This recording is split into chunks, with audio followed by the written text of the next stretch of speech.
Testing. Hello, everyone. We're going to get ready to get started in just a few minutes.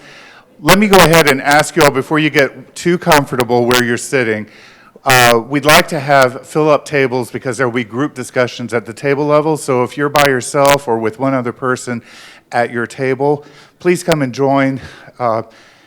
Anywhere you want to sit, get to know each other, and we'll be starting soon. Thank you. Also, each table will have these large Texas-sized sticky, and you should also have a marker, and we'll tell you more about that later on an as need-to-know basis, right? Okay. All right.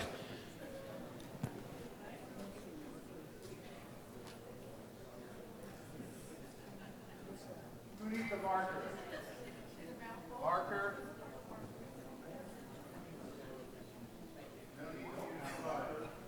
Move to a table to marker. Come on down. Let's try to get everybody in close that's going to participate in the session. If people are on the edges that are still drinking coffee, but we'd like to get everybody sitting at tables, hopefully with some members from a different RHP or a different hospital system, and make sure that we're getting people talking together.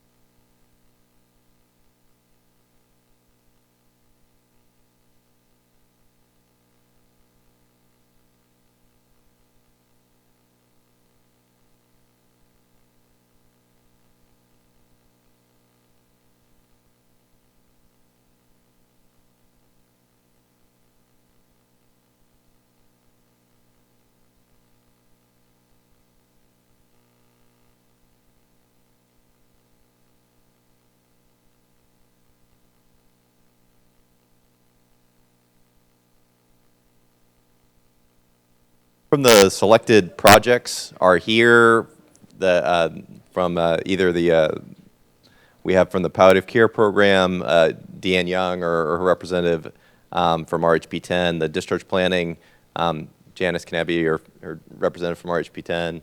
I think we've identified one of the RHP 9 projects, or the from Parkland, the applied methodology for preventable complications. If any of those people are not as written down on the list, just come and identify yourselves so we can make sure we get you to introduce your project and to sort of kick off the discussions.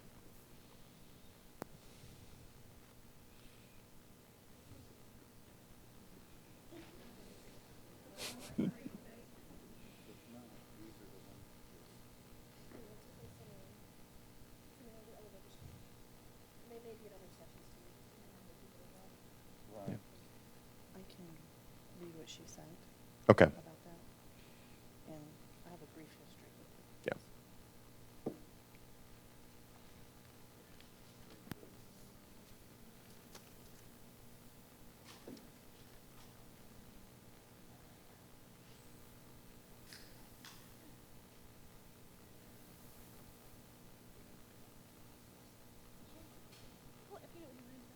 Okay. You want to go? Did you want to keep going? Okay. So since I'm the last talking, I have the pleasure of, I guess, initiating the session. My name's Holt Oliver. I'm a physician, a member of the RHP 9 area, working with a research nonprofit associated with the RHP 9 anchor, Parkland Hospital, called the PCCI. I helped in the design and implementation of several of the projects, but here today mainly as a facilitator, and am joined in that effort to share knowledge about the topic of our room, about ED admissions, readmissions, and preventable complications, here with John Kramer. John, you can introduce yourself. Sure, I guess. Oh, hello. There we go. A little delayed reaction going on there. Yeah, so I'm John Kramer. I'm Director of Organization Effectiveness for Memorial Hermann System and Health System in Houston. And with Hope, we'll be co-facilitating. But honestly, you guys are the ones that are going to be the stars in doing the work here, because this is really not so much for us for anyone to be presenting out, but for you guys to engage in dialogue regarding regarding your issues and challenges, and hopefully your best practices that you want to share. What's framed up with this particular breakout session is that we're looking at patient navigation, diversion, transitions, readmits. There are several projects that we want to just introduce to you that the state, and I'll let Holt talk more about the process because he actually sat on one of these committees that helped identify and rate the projects. But we also have speakers from each of these projects to give just a minute or two, really just a quick overview of what their projects are about. And later, throughout the session, we'll also delve into some of the challenges and steps that not only they took, but hopefully you'll be able to engage which challenges and steps you took to overcome them in terms of solutions. So, and again, you all will be, one of the things, let me just, some housekeeping. Each table has, or should have, if you don't raise your hand, should have a stack of these large Post-it notes. And most of you, though I think we ran out, should have also one black felt tip pen. I would just ask that in your table, first order of business is decide amongst you who wants to be a scribe, so that as the table goes through some discussion, you'll want to capture some things that you'll be able to share with the group when we do a report out. So that's really, and it won't get any more complicated than that, I promise, okay? All right, so first off, let me just ask, do we have a representative from RHP 10 here to talk about discharge planning and care coordination? Great. And you just came in. Well, that's perfect timing. So I'm going to turn the microphone over to you and really to talk about perhaps the project highlights on discharge planning, care coordination for eligible older adults and elders. Thank you. Sorry. So that's a long name for our project. So what we did is we had a contest. We gave somebody $100 gift card if they would help us name our program. So we came up with STEP, S-T-E-P, and that's Safe Transitions for the Elderly Patient, because we don't want to keep saying whatever he just said. So STEP is a care transition program. We help Medicaid-enrolled adults age 50 and older safely transition from the hospital setting to the home setting. Our goals are, we've got our Category 3 metrics, but in terms of what's important in the hospitals that we service are the readmission rates. So we focus on readmissions. We also help try to decrease falls and improve patient quality of life. We keep the patient enrolled for up to from 30 to 90 days. We have an interdisciplinary care team that takes care of them. We have 3 teams. We have a red team, blue team, and green team. On each team is a medical provider, either a nurse practitioner, physician assistant, or a physician. Our physician is our medical director. And then we have a social worker and a physical therapist. So at intake, which typically occurs 2 to 4 days after discharge, the medical provider and typically the social worker will go in and they'll do an in-home assessment. They'll do a medical assessment. They'll reconnect the patient with their primary care physician. They'll go in, they'll do a medication reconciliation, which you all know is probably the #1 predictor of readmissions. And they work with the family. So it's really just kind of an interdisciplinary approach to providing care to the patient. And then typically 3 to 4 days after that, if an order is placed, the physical therapist will come in and they'll do a home safety assessment, a fall risk assessment, and then potentially a clinical assessment. Our physical therapist a lot of times will serve as a case manager. If the patient already has home health and has physical therapy, we'll contact that home health just to make sure that we're coordinating care and not duplicating care, because that obviously can harm the patient. And again, we have a tracking system.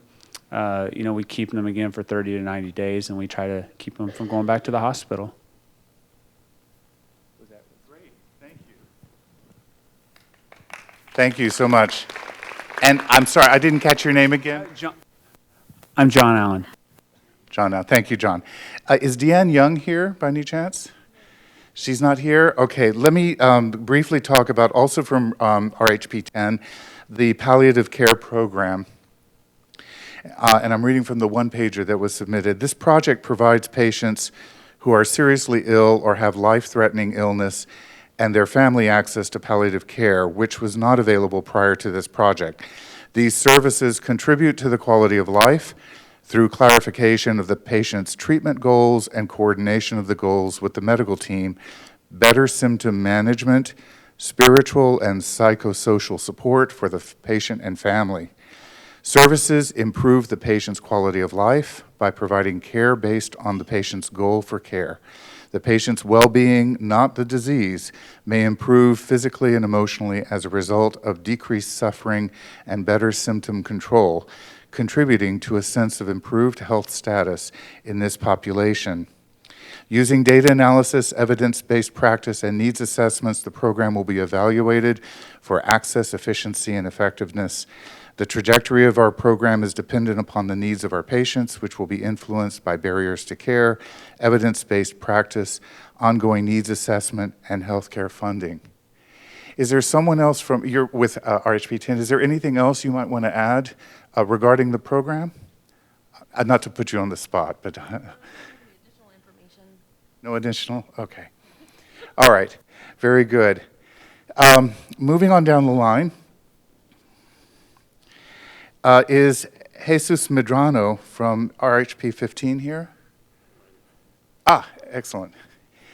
And you will be talking about implementing expanding care transitions program, right? I think I am. Hello, my name is Jesus Medrano. I'm Regional Vice President over Business Planning and Development, Strategic Planning for HCA, known as Las Palmas del Sol in the El Paso area. One of our 9 projects is the Care Transitions Project. And what we have there is essentially we were to deploy one case manager at each one of our EDs. We have 2 hospitals in El Paso, one on the west side and one on the east side. And we've placed one, actually we've placed 2 at one. That hospital has about 66,000 ED encounters per year.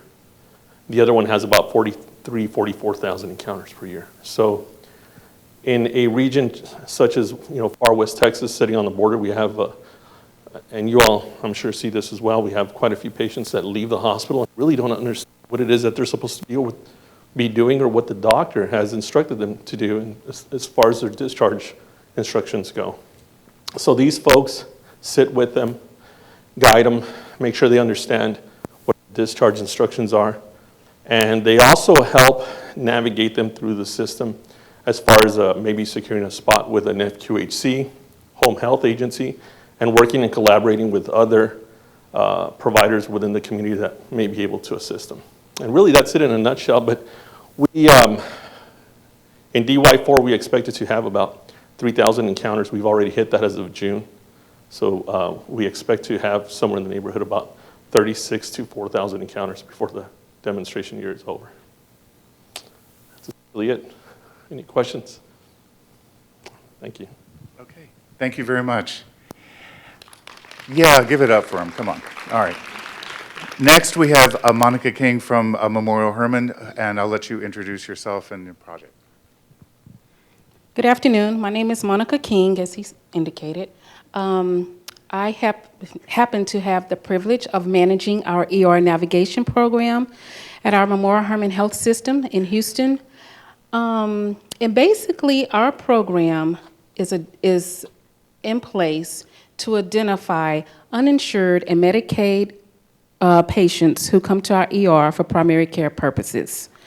Our overall goal is to improve access to health care and reduce inappropriate use of the ED.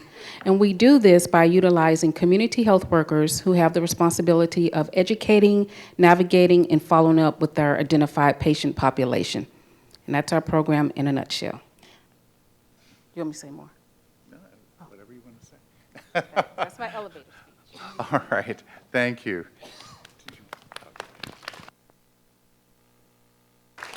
I'll now pass the mic to my fellow RHP 9 representative. Margie Roche is going to talk about the RIGHT program and infection control at Parkland. Dr. Pranavi Saramaju is the Chief Infection Prevention Officer at Parkland, and she could not be with us today, so I'm giving you her brief notes on this. And I was briefly a project manager for this a year ago. The project is designed to implement numerous horizontal and vertical measures to reduce incidences of preventable healthcare association infections. What that basically means is we decided to use process improvement methodology in order to try to decrease the different HAIs that they were focusing on. They're focusing on CLABSI, CAUTI, SSI, and sepsis mortality. Let me move it here so I'm not. Their clients were anyone who receives urinary catheter or central venous catheter or surgery during the clinical care or received treatment for sepsis in the emergency department. Just to kind of give you an idea of what that is, at Parkland, there's over 7,000 patients per year who receive central venous catheters, 4,000 who receive care via urinary catheters, over 9,000 who undergo one of the surgical procedures included in this project, and between 1,500 to 2,000 patients who are diagnosed with sepsis at the admission in the emergency department. So through the processes that they engage the physicians and other providers throughout Parkland in order to help try to reduce this through PDSAs, through focus groups, through a variety of other activities and PI methodology. They've, since fiscal year 2013, or DY2, they've reduced CLABSI among hospital and patients by 42.5%, CAUTI by 51.7%, SSI among 18 procedures by 52.9%, and sepsis mortality by 18%. And it says, and although the project does not directly measure per capita cost of care, the complications avoided are estimated to result in the avoidance of approximately $15 million in the healthcare cost. The overall impact of this project on improving the health of population is indirect. The project is estimated to prevent 30 to 40 deaths during this project period. And then future activities for the project involve dissemination of learnings, pursue sustainment of initiatives, monitor process, explore initiatives that will further reduce the complication rate. And their project trajectory is being informed by stakeholder engagement, organizational needs and priorities, and challenges encountered during the implementation thus far, and overarching public policy related to healthcare infections and sepsis mortality. Thank you, Margie. Sorry, there's a question in the back.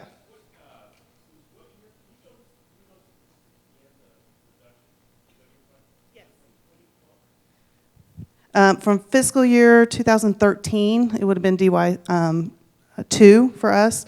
So CLABSI reduced 42.5%, CAUTI 51.7%, SSI, and that's across 18 procedures, was reduced 52.9%, and the sepsis mortality rate for ED on admission ED sepsis acknowledgement is 18%. You're welcome.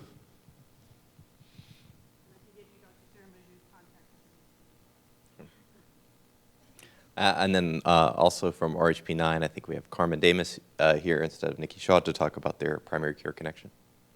There you go.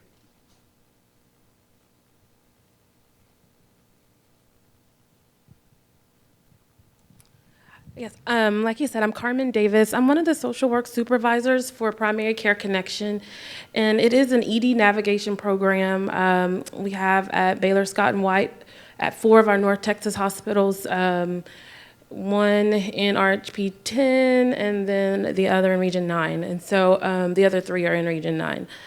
Our program, we have a director, 3 social work supervisors, and 12 community health workers. We focus on Medicaid and unfunded emergency department patients, really try to target the high utilizers and those with chronic disease. Our community health workers are embedded in the emergency departments, and so they see the patients during an ED visit. They'll go and do a screening with them to talk about their different options for follow-up care. And we actually try to get patients scheduled and get them an appointment in their hand before they leave the emergency department.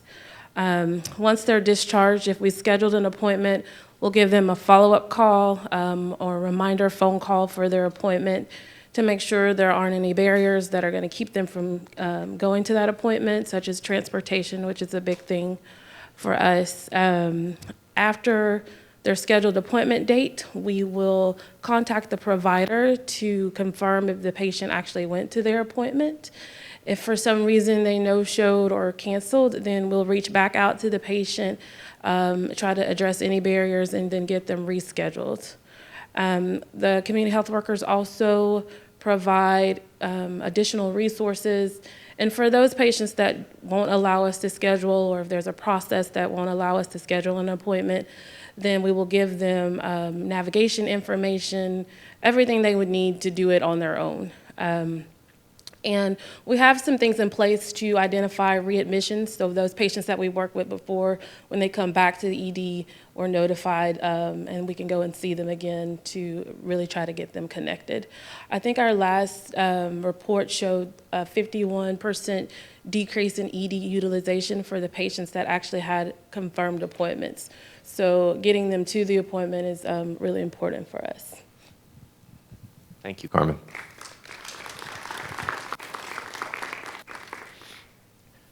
So these 5 projects are really just a sampling of all the hard work that's going on across the state. And I wanted to give, like I said, that John said, a little bit of insight in terms of how these sample projects got selected, and to sort of springboard off of that to try to see how we can use those as examples to try to facilitate the knowledge that all of you in the room and have in different ways are tackling the problems that were enumerated by the great panel speakers earlier today. So the Clinical Champions Work Group is a set of stakeholders identified across the state that are meeting under the coordination of the HHSC here, and they got projects submissions from all the RHP9s, and were tasked with trying to digest a large number of projects and describe them in a way of and try to rank them or identify features that made them innovative. And as you can imagine, just from the diversity of the 5 sample projects here, that's a hard task. Innovation was talked about in some ways with a rubric about things that are new, trying different things. Innovation's new in terms of breaking down boundaries, maybe within a community or working across organizations for organizational alignment. New in terms of using data, or new in terms of maybe just succeeding where other projects hadn't had demonstrated success before. And so the projects were scored by a sampling of sort of peer reviewers across. And there's a very large spreadsheet available from HHSC that has a sampling of project challenges, project successes, from which these 5 projects were just a sampling. And talking about this session before the meeting with John, he brought up that many people may say that they weren't having an issue with data collection on their form, and when and he saw that for one of his local projects, and asked him, like, you really didn't have any projects? He goes, oh no, we just solved them. So we don't have a problem now with data because we've solved that problem. And I think those are the kind of some of the hidden successes of these projects and the work that's going on that I think we'd like to sort of draw out explicitly.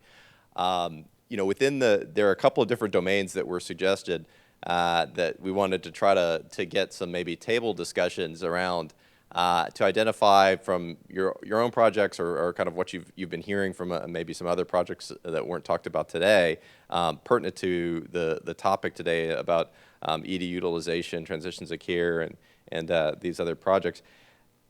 So some examples were given out. So one where challenges have been overcome in the acquiring project data. That can be in terms of getting your key performance metric or category 3 metrics up and running, or performance metrics, or visibility for your project teams. For people, I'm sure that you work with people like John that are trying to help organize teams, get them data to see what's being effective.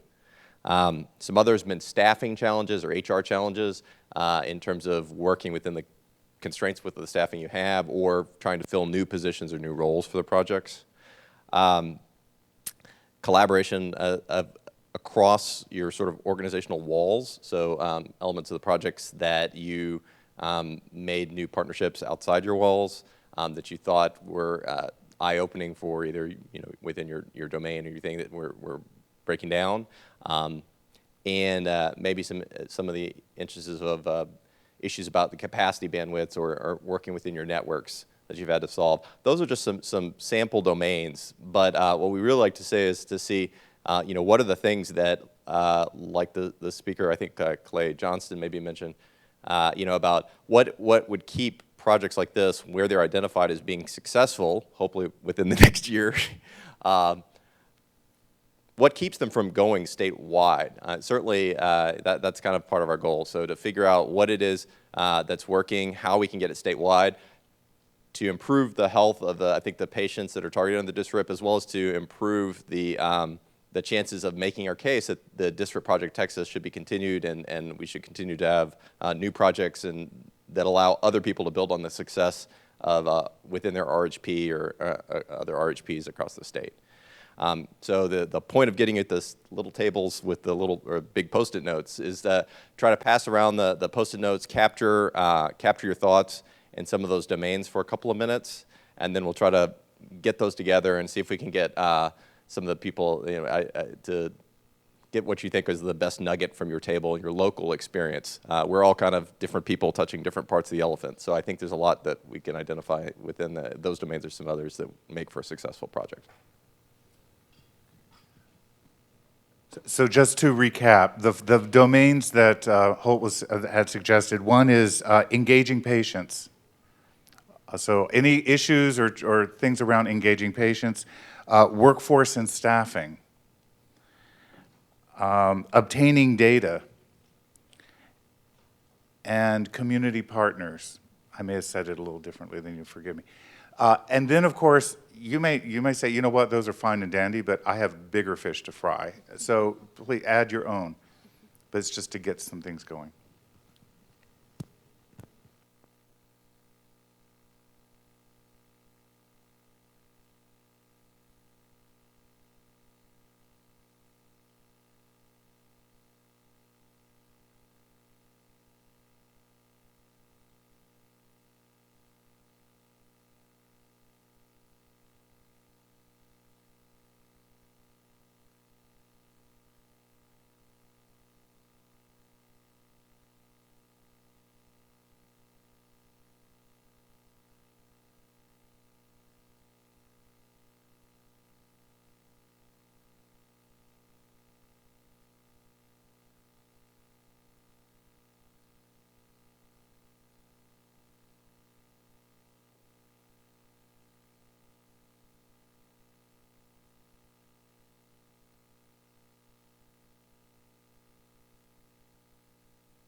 So let me have your attention, just very briefly.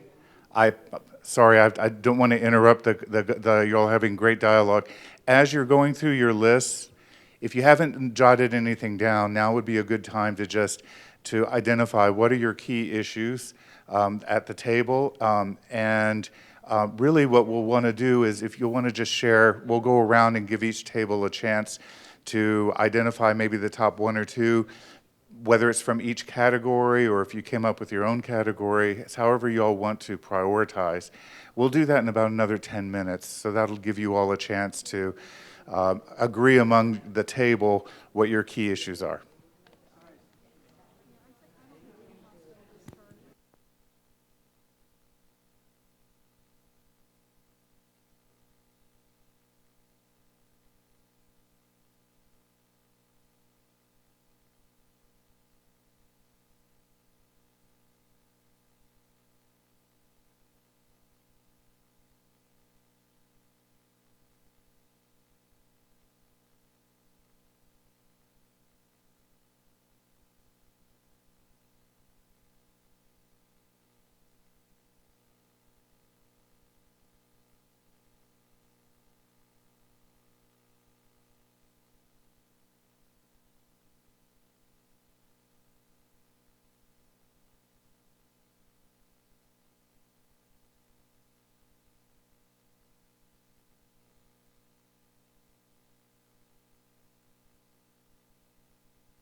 Okay, I think I'm going to come around and grab your first round of the stickies, so we'll have all those in the center table, and then while we're doing that, sort of ask you to maybe speak up and say what you thought one of the key takeaways from your table were, as we're kind of getting them from all the tables.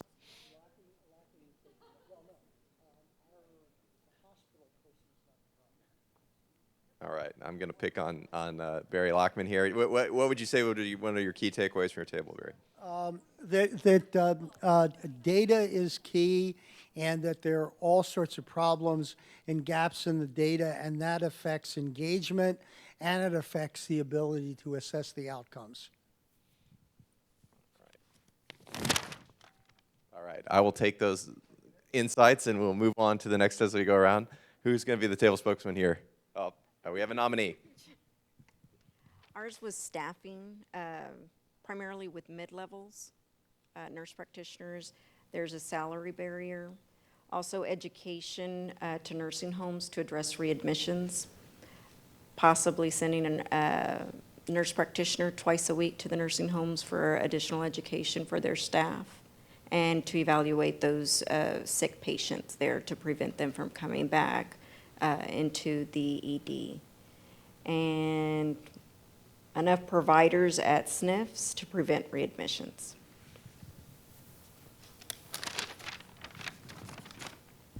Thank you, Gloria. Our next table here, who's the nominee? You didn't put your finger to your nose fast enough, Kelly, please. So our main problem is data sharing between organizations with ED readmissions. We're always wondering, did they really stop coming back to the ED, or are they just going down the street now? So that's something we have a struggle with. All right, here we go. All right, we have a volunteer.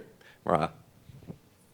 So our groups just started with the first topic and had really good discussion going, so we didn't get any further. But we talked about engaging patients and kind of a mix of challenges and solutions that were discussed. The fear of sharing from the patients, sharing information, the importance of establishing trust and a connection in order to help overcome that fear, patient education, lack of ability to read, health literacy, having the proper data to identify the patients to best target, transportation issues, helping the patient understand the importance of the primary care physician, paperwork requirements, including proof of county of residency, follow-up, direct questions instead of just do you understand, how to directly target questions that will help pull out the information you're looking for. And then we ended kind of with talking a little bit about how we're all doing similar projects, not me, but they are, and duplicating efforts, and there's really not enough sharing of concrete information, like sharing of documents and protocols, and maybe a shared website that could help facilitate that would be something to get going. Excellent, thank you.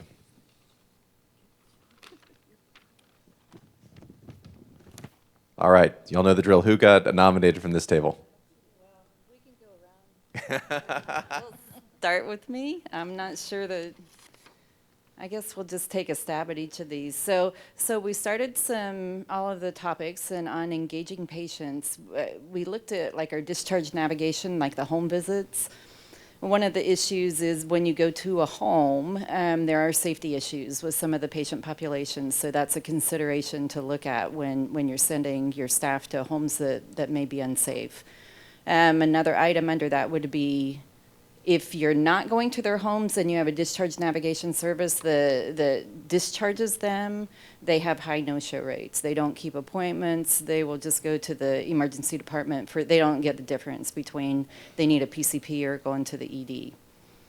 And I guess switching it a little bit, but under the same topic of engaging patients, Oscar, you're talking about patient survey fatigue. Do you want to just...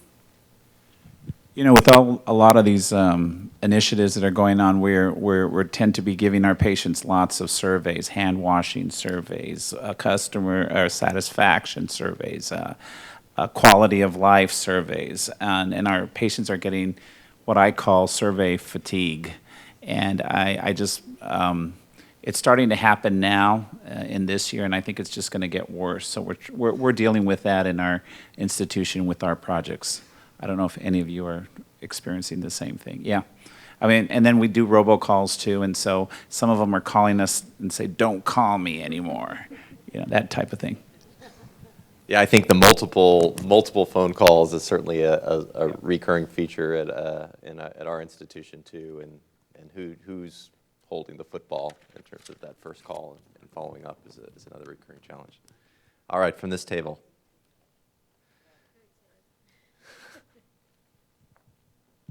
We did a study on ED use, identified those patients that had been coming to our ER over a specific period of time, 7 times or more, identified 55 patients, set up a PCMH model where we would work with those individuals on a preventive basis and try to keep the ER visits down. The model we set up was we were engaged, we had everything set up, we had the contract signed, we were ready to go, and we lost the doctor that was supervising this program. So at this point, it is on hold until we can recruit another physician. Yes, some of the other projects have mentioned the challenge of keeping staffing, filling new staffing, or finding physician staffing for extended hours or weekend hours as another kind of similar thing. Here at the table, do we have a volunteer? Thank you, Lee. We had kind of the same discussion around data and just the inability for project owners to get the data from the hospitals that they needed to kind of support their projects. Or even more complex would be to get data across multiple hospital providers and figure out how to combine it in some meaningful way. And lots of discussion about trying to rely in the future on a new EMR that's being implemented that would presumably allow data to be collected from both the outpatient and the inpatient setting. And then the other thing was relying on, I believe, an HIE in one community. So as soon as that got up and running, potentially having some success in getting good data. That's good. Thank you very much. No stickies from that table. So we'll move on here.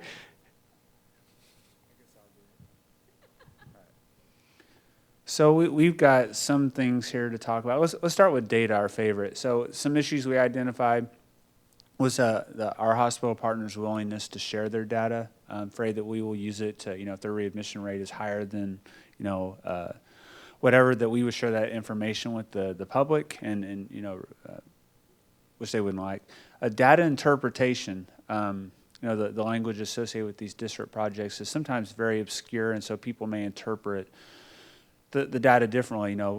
We talked about denominator information, how one person can read it and then somebody else reads it and they interpret it differently. So that's been an issue. Revising baselines and moving targets. Baselines are constantly being revised. Category 3 metrics are changing. So especially after the project has started, that's been a challenge. And do they necessarily measure quality? I think that, anything else on the data portion? Engaging patients. We mentioned post-discharge phone calls to make sure that we keep engaged with the patient so we have more real-time information about what their health status is.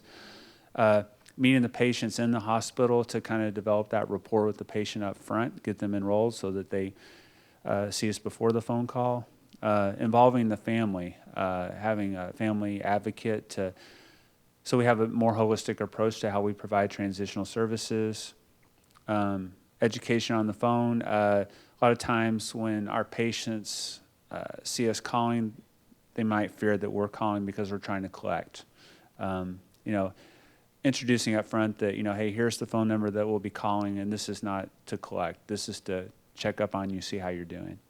Did I say that? And then, let the patient know they're a part of the program, write them a letter, make them feel like they're part of the team, involve them in their own care, their family, and their compliance level will go up as a result of that. Community partners, we all know that building relationships is key. And then workforce and staffing, this was one of our longer conversations. When we started these projects, we spent a couple years rewriting, reevaluating, and we identified our staffing model. Once the project got underway, a lot of times we found the staffing model wasn't appropriate for the services we were trying to provide, combined with data changing and just a lot of moving parts. Hiring the right team. These I think we all made the argument that these patients are higher acuity, more demanding, and so bringing the right people on board to be able to manage that. You know, that impacts turnover, employee morale, retention, and factors like that. Provider staffing as part of that, you know, it's hard to retain providers, as you all mentioned. And then the credentialing process. I think at least 3 of us here at the table that, you know, the credentialing process can be prohibitive for us starting services and getting out in the community. And so I think that's it. Thank you, John. Yes, Barry. The thing that occupied most of our time. One other thing that was in ours was problems with lack of executive buy-in to adequately staff and pay for the model. Yes, I think, and John and I were having a sort of a table discussion similarly about making sure that the visibility, at least for, say, Category 3 metrics, could be used to help drive that alignment because, you know, the district projects do put a lot of focus on hitting those hard numbers with the at-risk dollars. But I'm sure there's some other, it's important to have executive buy-in from the beginning. Here at this table? I guess I am the nominated speaker. So we talked about engaging patients, and some of the challenges we found were health literacy and how to empower the patient because they come into our systems and they come in to have things done to them, but we don't really include them in the process as much as sometimes we could do and empower them to be the decision makers and access the services. So that was one of the things. And successes were working with the community health workers and developing those relationships with community partners. Because they're out in the community, they know what the resources are, and you know, so they can bring that into our hospital systems and back to our patients. And then we talked about staffing, which is not on here, but we did talk about using maybe our medical model in a different way. I mean, it's going to change over time. You know, not going to be. We're going to have to think about incorporating different disciplines in. The community health workers is one of those ways. Thank you very much, Karen.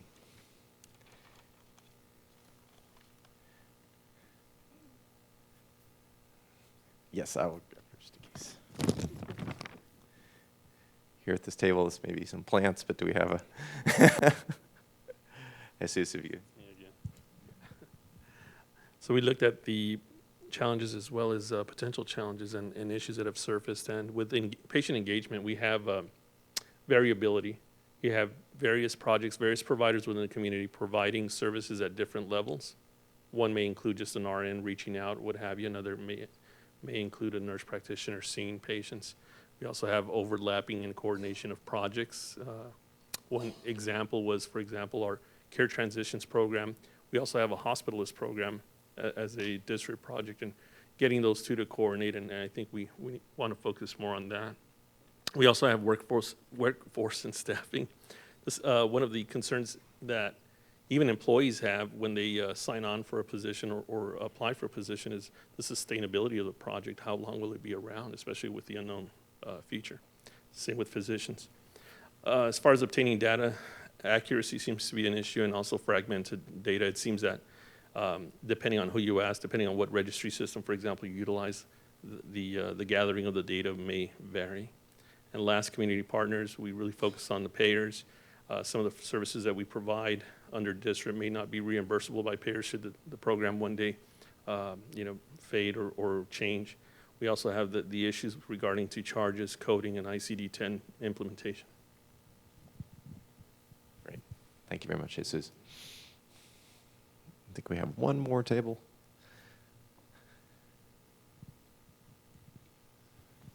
Well, I don't think that our top 4 were any different from what your John originally mentioned.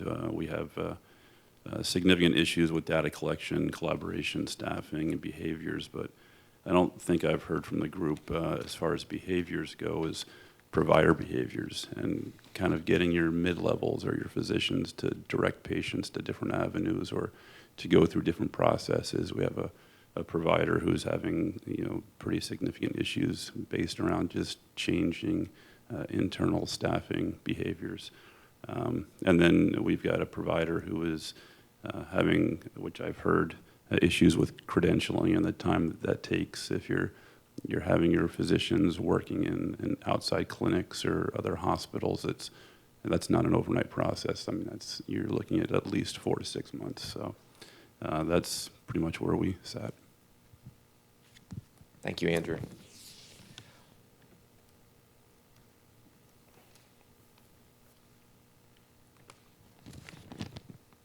So I'd like to thank all of those who got stuck with this microphone in their face for sharing, and I think you're definitely hitting the nature of the collaborative goals that we're trying to get for the session. Okay, so let's shake it up a bit. Pictionary. No, but not Pictionary, and no, I'm not going to do the karaoke, so you can relax. Data sharing, or excuse me, data. Data is a big topic. And so what we're going to do in a series of 4 5-minute blitzes, okay? I want you all to, someone, take a new sticky, big sticky, and just on the top, keyword data, just write data, ideas.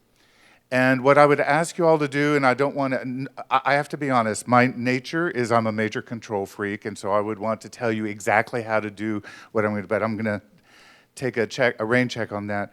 What I would ask you to do, though, if you're in a smaller group, then you can go ahead and just continue as a group. If you're a larger group, I would ask that you pair up first for about a minute, and I want to flip the question around. First of all, is there anyone in the room who does not have an issue with data? It's like, I don't know what you guys are talking about. We're fine. Anyone like that? Okay, because that would be great, because we could all learn from why that's not an issue.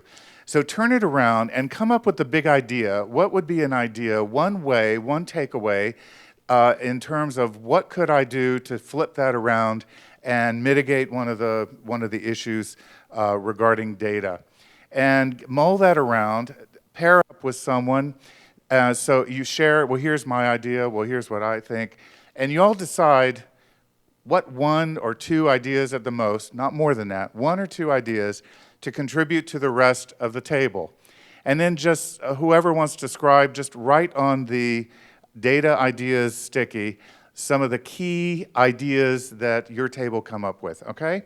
And like I said, we'll do 5 minutes of that. So are we ready? Any questions on that? Okay, let's go ahead and give it a whirl. So big ideas around data.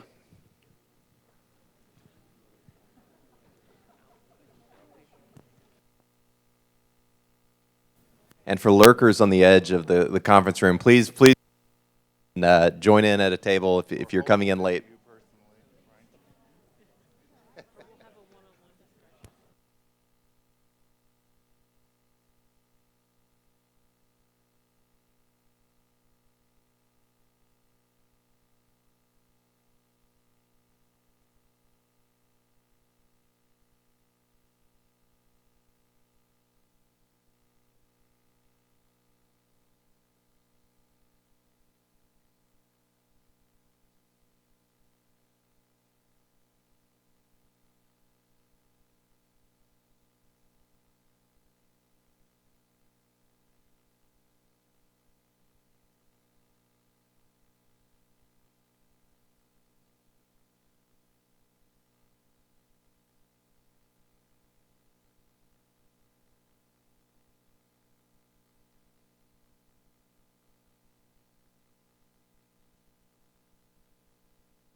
All right, you have about 1 more minute.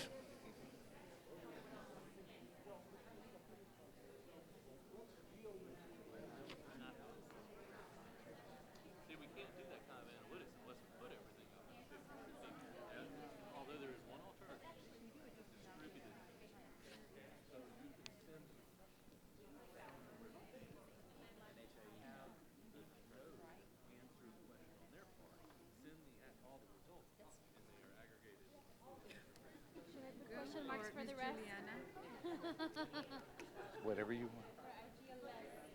No, you're not. But it is getting towards you.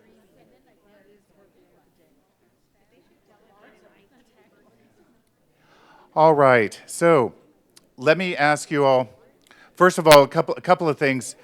Each table has come up with some ideas. We're not, for the sake of time, we're not going to be able to go through every single one of your ideas, but it's not for naught, because what Kimberly is doing is she's passing out a sign-up sheet. Make sure you put your email address. We're going to collect all these stickies, you know, these Texas toast-sized stickies, and we're going to compile all the ideas around data so you'll all be able to benefit. But let me just ask, which table came up with a killer idea on how to solve their data issues? If I only had this, the data issue would go away. Who came up with one? Who wants to share for the group? We have one over here. I'll get back. Okay. What did y'all come up with? Well, first, our problem was that our data abstraction is, for the most part, a manual abstraction process. And what we discussed is we have certain capabilities with our IT systems now that we don't fully utilize. For instance, we have an electronic health record, and case managers document in a MIDAS documentation system, which translates into our EMR, and whatever they put in the EMR translates to MIDAS. Once a patient is discharged, we can no longer use that process. But what I've learned is that with most, and with our own system, we already have purchased within the package the community health portion, which you can utilize post-discharge. So our community health workers could document in MIDAS, it would flow to Meditech, and write back. We just don't have it set up. Excellent. All right. And there was someone, thank you very much. Who else had a killer idea that wanted to share? Okay.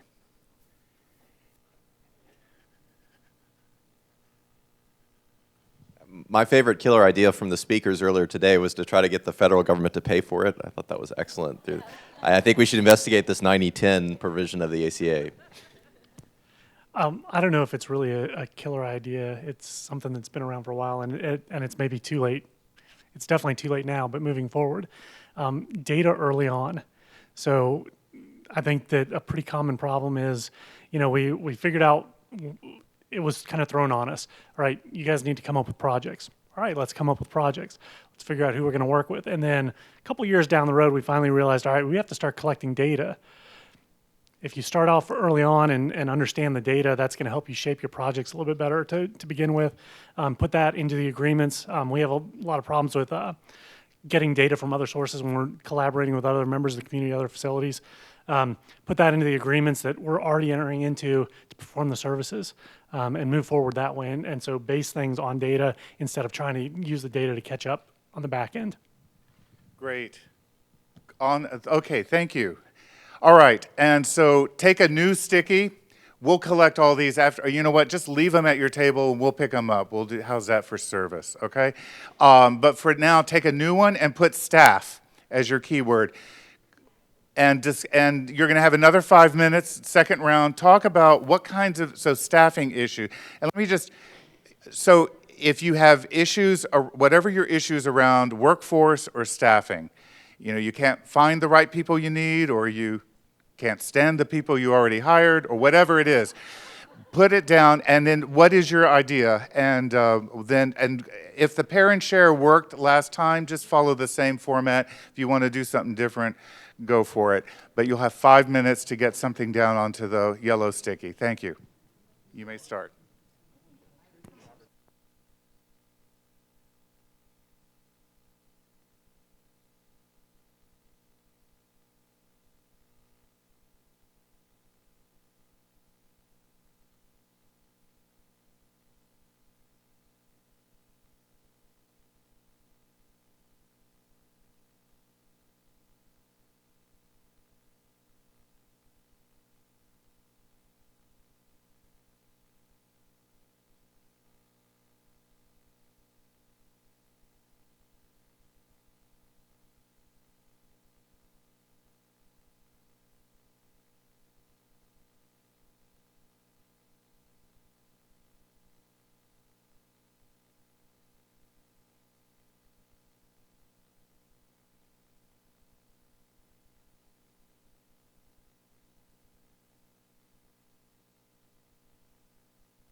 All right, folks, 1 minute to wrap it up.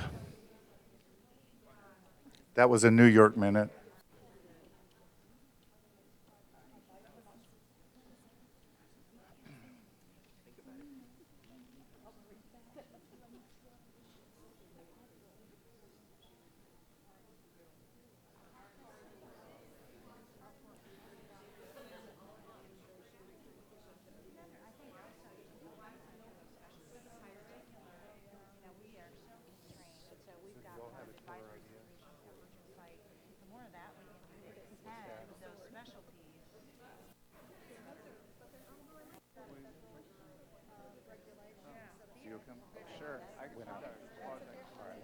Okay.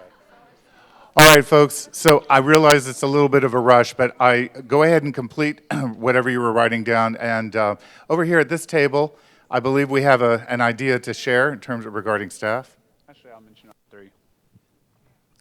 So we have three, and I'll spend a little bit more time on the last one. But in terms of trying to recruit and retain staff, that was kind of what we were focusing on. One is upfront truth in advertising. This is what you're going to be dealing with. You know, that way when they come on board, there's fewer surprises. There's always surprises, but if you can reduce the number of surprises that they experience. You know, with the waiver being renewed next year, there's no guarantee, but you know, staff and faculty have concerns about that. You know, what's going to happen after that? You know, they may leave sooner than the end of the project. And then, you know, organizationally, what can we do to posture ourselves to have a competitive advantage? You know, giving them perks, providers especially, being consistent, you know, having salaries that are competitive within the marketplace. What else do we talk about? You know, just trying to be an organization of choice, you know, an employer of choice for people. Excellent. All right, they came up with 3 ideas. Anyone else came up with a better idea or another one that they would like to share? One over here. Okay, we have time for one more, and then we're going to go on to our third round. So what did you come up with? Centralized credentialing process with time limits. Wow. Okay, centralized. Piece of legislation that accomplishes that. Okay, excellent. All right, let's move on. So for the sake of time, there were 2 other big categories that we had addressed earlier in terms of issues. One was community partners, and the other was engaging patients. Raise your hand if engaging patients is of the 2, that would be your top priority of the 2. Engaging patients. Community partners. Raise your 3, 4. Okay, more. All right. So for the next 5 minutes, just the final round, and that is come up with ideas on how to engage, or excuse me, with your community partners. What are some things you can do to increase the collaboration and engage the partners?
Okay, one more minute.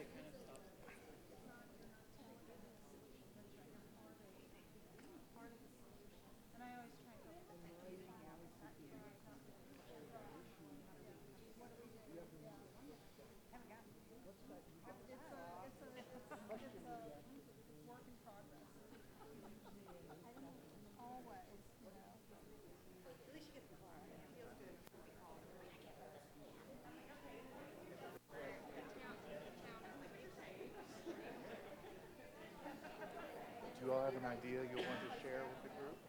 Yeah. Yeah? Yeah, that's a great idea. Okay, excellent, good, good.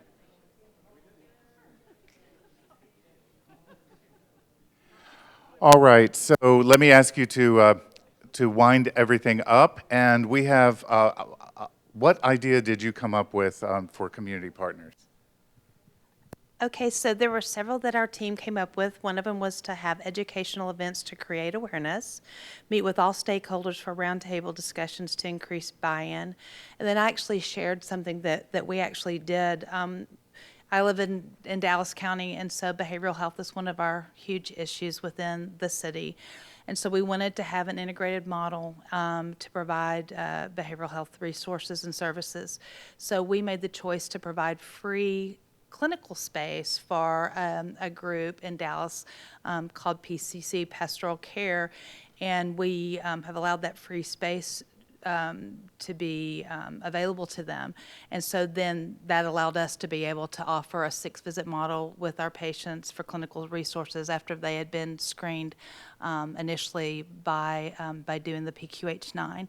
And so we've screened 2,000 patients since February, and of those 2,900 of those patients had significant depression and were either treated medically and with counseling. And so it allowed us to create a collaborative relationship with an area that we didn't have great expertise on, but are helping our clients. That's awesome. Great. Who else had an idea that they wanted to share? How about from this table here? We have our monthly RHP meetings, and at that RHP meeting, different providers will present the projects that they're working on.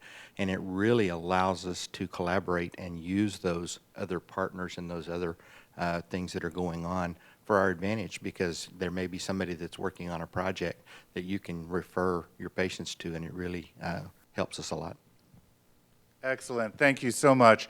So remember, all the stickies will be collected, and they'll be written up in notes, and will go out to the distribution to those folks that put their email address on the sign-up sheet. So if you want to get a copy of this, make sure that where is the sign-up sheet, by the way? Oh, it's right up there. Okay. So if you need to, okay, we'll need to get it. I'll tell you what, I'll get it. I'll personally deliver it. How's that? I'm going to turn it back over to Holt for the next section. Thank you.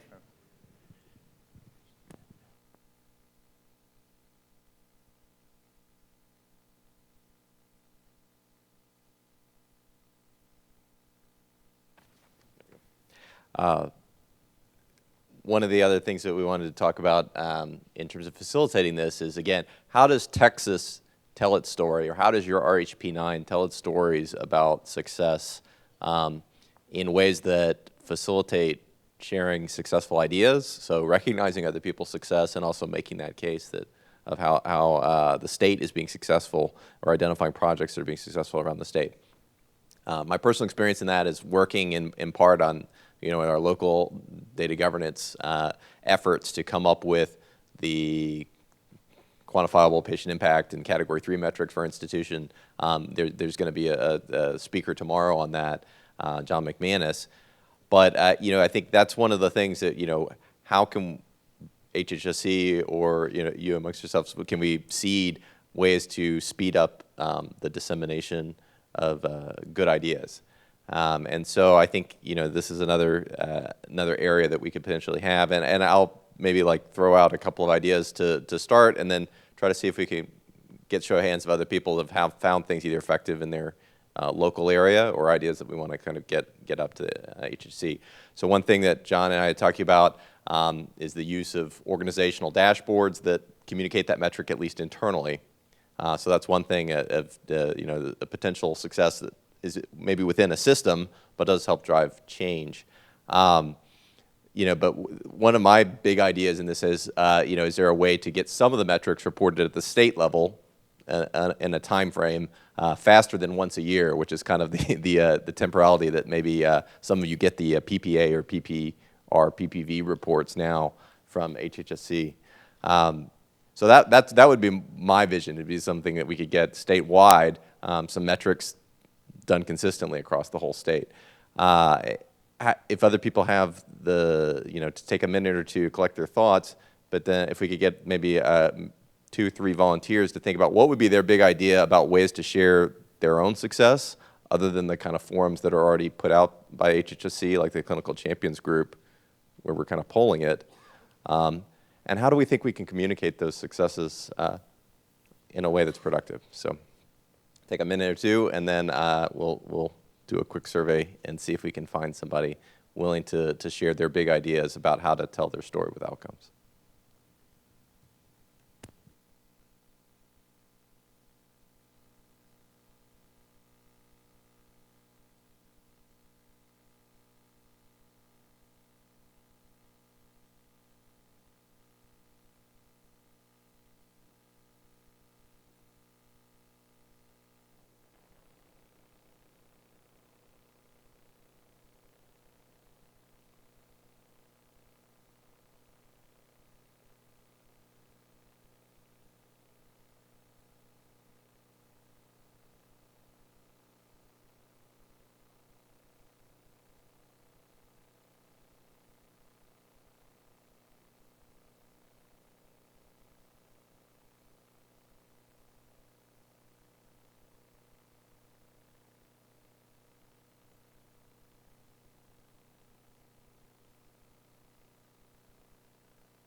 I'd go out and now try to pigeonhole somebody to see if they have some sharing about how they could use the quantifiable data for sharing the success. Do we have any strong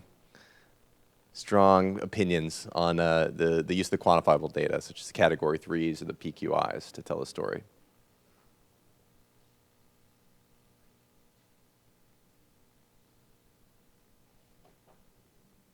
All right, no one's talking, so I'm gonna have to we're gonna to cold call the table to see if you're really talking on topic. All right, we're gonna pick the table that has the most people.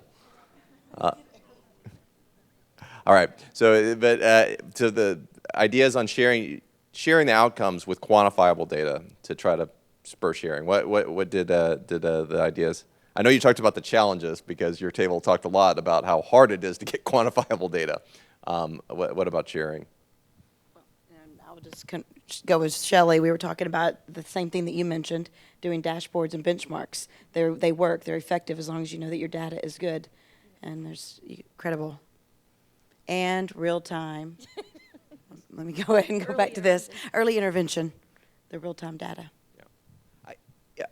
for people, I don't know if there's some experience in this in terms of like trusted statewide organizations that you think could be a way to get some of those things out, because I think that's certainly something the state of Texas, we don't have a way statewide to do it. I think that was maybe one of the things we've identified through the DISRIP, but maybe some organizations that you trust. So I mean, I think there's efforts either HHSC or hospital organizations. Like, what would be some of the areas that might be people would like to get that kind of data from? Is there anybody that would like to offer opinions on who they would like to get that kind of data from, if not from their own organization? Who would they share that data with?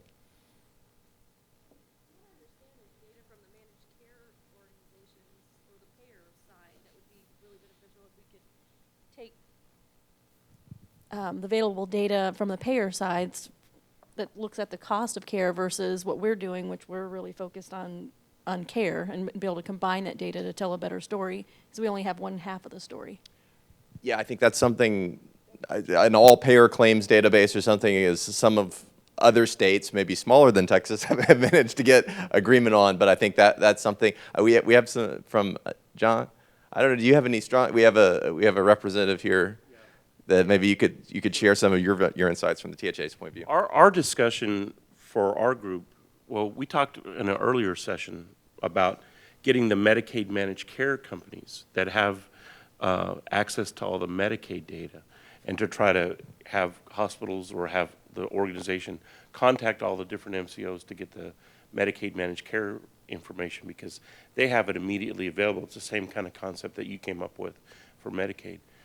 For this last round of discussion, I think we talked about, more learning collaboratives, maybe on a local basis. I mean, that's kind of the focus of our discussion this last session, is to have more events within the RHPs.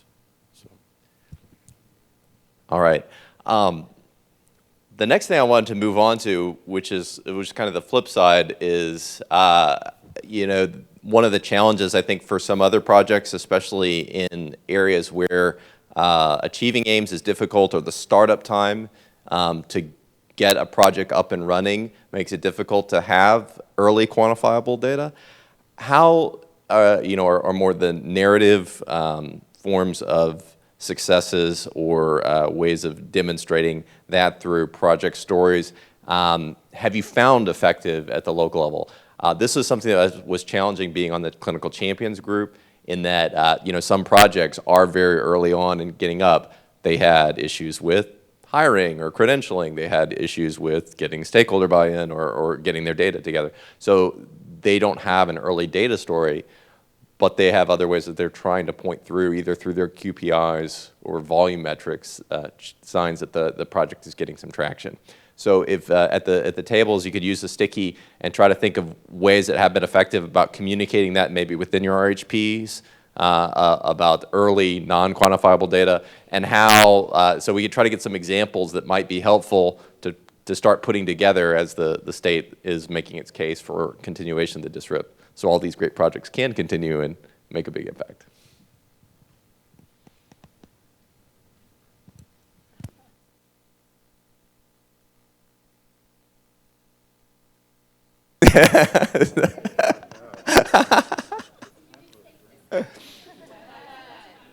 So if there have been ways that your projects are trying to communicate early data that's in the non-quantifiable, the softer side of the project data, how your projects are trying to get that out and demonstrate success or doing it. And it may be you're turning to proxies, or it may be to finding the single examples or patient stories. But how are you getting those kind of things together, maybe within your organization's RHPs?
All right. It's 5 o'clock. I think eyes are nodding, heads are nodding. Do we have some brave volunteers that had some examples of how they've been trying to get targeted messaging out about their projects? Okay. I've been selected to read our list. So videos, patient success stories, patient impact stories, social media, depending on your audience. Doing community presentations, we mentioned the Rotary Club, Meals on Wheels, things that, we could effectively have a partnership with. Traditional advertising, commercials, and billboards. Those are all great examples. I know, in Dallas County, they've looked at health fairs and some other ways to sort of get that out in the community, separate, that's a messaging within the community about some of those things. Oh, we have another. One of our partners actually is right up the street from University of Texas at Arlington, and they are working on a diabetes project with us. And so they had UTA come in and do a video for them in English and Spanish about diabetes and the difference it's made in their lives. And so it wasn't directly about my 1115 waiver, but it really talked about their program, and it cost them nothing. This particular place, it's duct tape and bubble gum, but right in front of the UTA video, they bought them a big TV and Herman Miller chairs, really nice in that corner. So their collaboration with us prompted the collaboration with UTA. That's great, Dawn. Thanks. Thank you for sharing that. I think creative ways to get those types of things out and publicity is good. And it's similar in the ways of finding ways of communicating also within the communities and in ways that do cross some of the cultural barriers and literacy.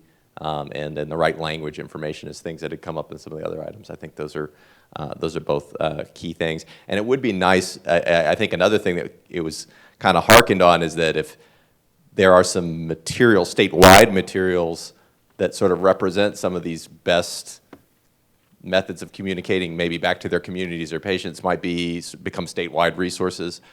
There are some good examples of those types of collaboration already on, say, diabetes education. There's some good diabetes algorithms and treatment things that are available through statewide organizations. That might be another a good outcome of these cross-pollinations. So we were asked, I think, to highlight other methods of people interacting across the state here, and that could involve after-hours cocktails, but there are some things on the agenda for tomorrow that I think they also wanted us to highlight that maybe are less relaxing than that. So there's an early morning coffee that is kind of an open session for, as they mentioned, those that are that are of the morning glory type to come and participate. But there's also an afternoon session on the agenda for those that are staying through the full day tomorrow at 3 o'clock. And I think wherever possible, coming up with ideas and then capturing them, this is a good time to sort of capture these ideas, not just on these sticky notes, but where possible to email them back to the coordinators of the meeting so that we get things down. And again, try to make things better for those that are doing projects now, and then better for the future. So ideas that you think would help project planning for the hopeful DISRIP extension projects, or DISRIP 2.0 would help. Great. I just want to thank everyone for participating and being here, and it was our pleasure, and thank you for allowing us to do this. So with that, just remember to keep your yellow stickies there at the table so we can collect them. Make sure if you haven't signed the sign-up sheet and you want to get on the distribution, please don't leave before you do that. Thank you, everyone. Did you have anything to say? Okay, that's it. All right, we survived day one.